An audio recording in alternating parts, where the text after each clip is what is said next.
Alors en un mot, une réunion comme celle-ci, de la World Policy, pour vous, qu'est-ce que... Enfin, moi, je suis très d'accord avec Thierry de Montbrial que la gouvernance mondiale, c'est vraiment le sujet du 21e siècle.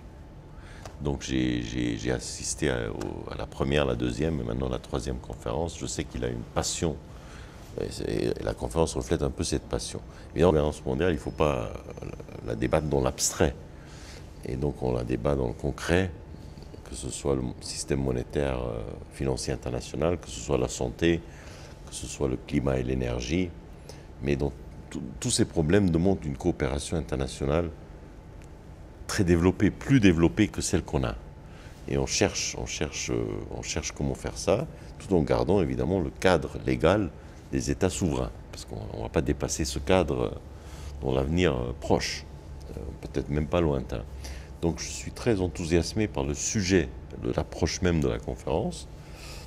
Et je trouve aussi que pouvoir faire ça dans un cadre assez intime quand même, avec pas des centaines de personnes, pas des milliers de personnes, mais plutôt, je ne sais pas combien, mais disons 100, 120, 100, c'est une très bonne chose, parce qu'il y a des réunions, évidemment, il y a beaucoup de réunions de ce genre, mais je crois que la World Policy Conference arrive à organiser des débats en petits comités, et on arrive à avancer ce dossier. Évidemment, on ne résout pas les problèmes du monde, mais je crois qu'il y a des avancées.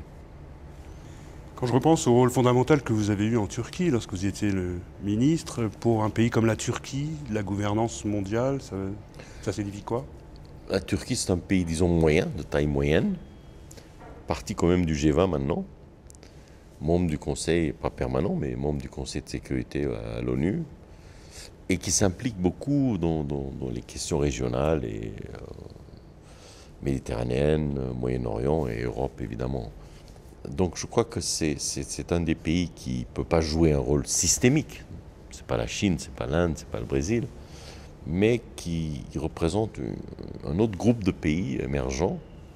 Évidemment, en Turquie, il y a toujours le grand débat Europe, Asie, Méditerranée, mais c'est un pays qui, je pense, qui sent maintenant l'importance de la gouvernance mondiale, mais qui a des réflexes souverainistes très forts aussi. Donc c'est assez intéressant de voir comment la Turquie s'implique dans tout ce mécanisme, particulièrement le G20. Monsieur Dervish, je vous remercie beaucoup. Merci.